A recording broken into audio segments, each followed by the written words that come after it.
يا مساء الفل يا شباب، يا رب تكونوا بخير. كنا المرة اللي فاتت بدأنا نتكلم أكتر عن الداتا تايبس اللي ممكن نستخدمها. النهاردة بقى حابين نبتدي نتكلم عن أول داتا تايب عندنا، ألا وهي السترينجز. إحنا كنا اتكلمنا عنها يعتبر قبل كده، بس النهاردة حابين نتكلم أكتر عن الموضوع ده. فدلوقتي في البداية تعالى نتكلم عن شكل السترينج بيكون عامل إزاي. بكل بساطة عشان نكتب سترينج عندنا هنا بعمل دبل كوتيشن، واجي ما بين الدبل كوتيشن واكتب أي حاجة. تقدر تكتب في المكان ده كل اللي انت عايزه، لان اسمه string يعني تكست بشكل عام. فبالتالي تقدر تكتب اي حاجه هنا، هو مش فارق معاه، هو كل اللي فارق معاه ان ده عباره عن string، فهو بيتعامل معاه على الاساس ده. يعني انا لما جيت هنا مثلا كتبت print ln كده، فخلي بالك انا في المكان ده بطبع string، يعني بطبع تكست. عشان كده انت بتيجي هنا بتحط 2 دبل كوتيشن وتكتب بقى كل اللي انت عايزه في المكان ده. موضوع بسيط جدا، وتعمل ران كده هتلاقي الجمله دي اتطبعت كما هي. ما قالكش فيه مشاكل، ما قالكش انا مش متعرف على الكلام ده، ما جابش سيره اي حاجه من الكلام ده، لان بكل بساطه بالنسبه له كل ده عباره عن تكست بياخده كما هو يعمله برنت، ملوش علاقه بقى باي حاجه تانية. هو شايف ده سترينج بغض النظر عن القيمه اللي جوه، انا ماليش علاقه بقى، يكتب زي ما يكتب مش فارق معايا، لكن ده عباره عن سترينج. فدي كده طريقه انك تعرف سترينج. يعني لازم لو انا هكتب كلام احطه ما بين دبل كوتيشن، لو ما عملتش كده هيديني ايرور. يعني انا لو جيت مثلا حطيت سنجل كوتيشن وكتبت كده هيديك ايرور. ليه بقى؟ ده مش سترينج بالنسبه له، ده كده بالنسبه له مش سترينج، فبالتالي يدي لك ايرور، يقول لك انا مش عارف الكلام ده. فهمت انت قصدي؟ لازم نلتزم بالقواعد بتاعه اللغه. ما ينفعش اكتب حاجه واقول هي ليه مش نافعه كده، يعني ليه ما ينفعش ده يبقى سترينج؟ لا، ما فيش حاجه اسمها كده. لغه ليها قواعدها، ما ينفعش تيجي تقول هي ليه ما ينفعش اعملها بالشكل ده، لان الشكل ده مش صحيح عندنا في اللغه، فبالتالي ما ينفعش اعملها بالمنظر ده. عشان اكتب string لازم اعمل كده. فبالتالي لو حبيت بقى اعرف متغير، المتغير بيشيل قيمه string، بروح اقول var اسم المتغير name، بعد كده اقول equal واحط هنا الفاليو اللي اسمها ثروت.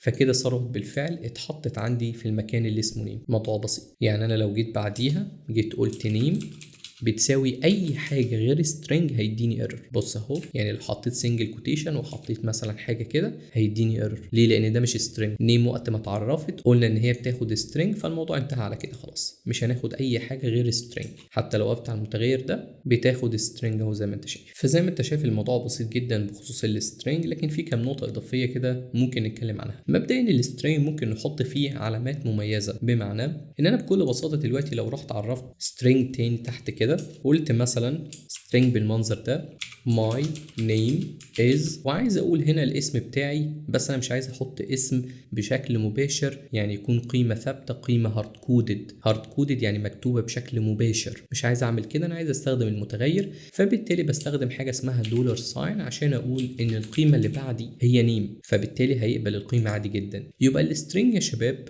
بيسمح لك ان انت تستخدم علامات مميزة بداخل السترينج اللي بتدي معنى مختلف شوية. بمعنى انا عندي سترينج اهو عادي جدا، لكن جيت في المكان ده حطيت دولار ساين، فهو اعتبر القيمة اللي بعد الدولار ساين متغير، هو اتعرف عليها ان هي متغير. طبعا ممكن تعمل الكلام ده برضو في حاجات تانية كتير. يعني خلي بالك انا عندي علامات تانية مميزة، ممكن اجي مثلا كده واعمل print ln مثلا،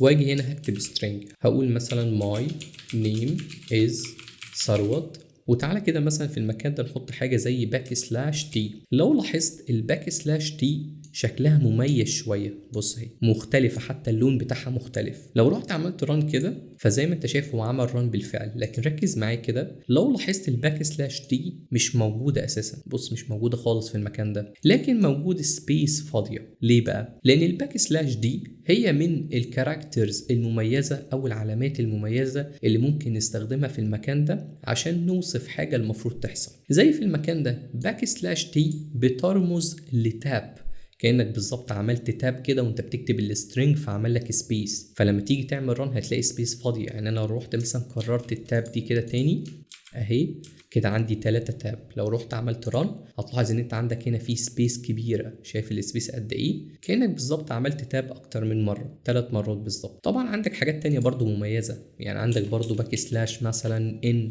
روح اعمل كده ران وشوف النتيجه. لو لاحظت معايا هتلاحظ ان انت عندك my name is، بعد كده لاين جديد وثروت. ليه بقى الكلام ده؟ لأن باك سلاش ان معناها نيو لاين، بتقول لك إن اللي جاي ده موجود في نيو لاين، عشان كده ثروت متشفتة شوية لأن بالفعل في سبيس قبليها. لو لغيت السبيس ده خالص كده، يعني تعالى كده نمسح السبيس ده بالكامل وروح كده اعمل رن، هتلاحظ ان انت عندك دلوقتي ماي نيم از ثروت برضو بادئه من بدايه اللاين، لان هو بالفعل الباك سلاش ان بتقول له خلي بالك اللي بعد ده جاي في لاين جديد، ان اختصار لنيو لاين. فبالتالي انت بداخل السترينج ممكن تعمل حاجات كتير مختلفه، زي مثلا تستخدم دولار ساين، تستخدم مثلا الباك سلاش وكاركتر مميزه عشان تعمل افكت معين جوه السترينج، يعني تقدر تلعب شويه في شكل السترينج. الموضوع بسيط مش صعب خالص، مهم ان انت تفهمه. حاجات زي كده انت ممكن تنساها اساسا، يعني انت ممكن تنسى بعض الاشكال المعينه، يعني باك سلاش مثلا وحرف ايه ممكن يعمل لي الحاجه دي، ممكن تنسى الكلام ده عادي، دي مش حاجات المفروض تحفظها. المهم تبقى مدرك ان حاجه زي كده موجوده، لان انت ممكن تسيرش مثلا على الكاركترز المميزه اللي ممكن تستخدمها جوه سترينج، فبالتالي تلاقي قائمه كامله تشوف الحاجه اللي انت محتاجها والكاركتر اللي ممكن تستخدمه فتبتدي وتستخدمه. يبقى انا دلوقتي مش مهتم ان انا احفظ، انا مهتم ان انا ان انا افهم الكلام اللي بيتقال. برضو عندنا حاجه ثالثه ممكن نتكلم فيها عن السترينجز، الا وهي فلنفترض دلوقتي لو انا حابب اكتب السترينج ده في اكتر من سطر، فلنفترض ان عندي جمله كبيره، الجمله دي هتاخد سطر كبير، فانا طبعا مش عايزها مثلا تبقى بالمنظر ده، يعني مش عايز كده مثلا اكتب كلام كتير قوي كده لدرجة ان انا طلعت بره الشاشة اللي اقدر اشوفها، فبالتالي انا مش شايف الكلام اللي هنا، لازم اروح كده عشان اشوفه. فدلوقتي طبعا فنفترض ان انا عايز اكتب السترينج ده في اكتر من سطر بحيث ان هو يبقى واضح لعيني، يعني ما اضطرش ان انا اعمل سكرول كده ناحية اليمين شوية عشان اشوف باقي السترينج، لا انا عايز كل السترينج ده يبقى موجود في اكتر من سطر. فقال لك حاجة زي كده ممكن تعملها بكل بساطة عن طريق ان انت تستخدم تريبل كوتيشن، بمعنى ان انت ممكن تستخدم 3 دبل كوتيشن. يعني هاجي في المكان ده احط دبل كوتيشن اهو، واطلع بره كده واحط دبل كوتيشن تاني. بمجرد ما تعمل كده هو تلاقيه عمل لك الشكل ده على طول، يعني هو تلقائيا عمله اساسا، هو عمل لي اهو 3 دبل كوتيشن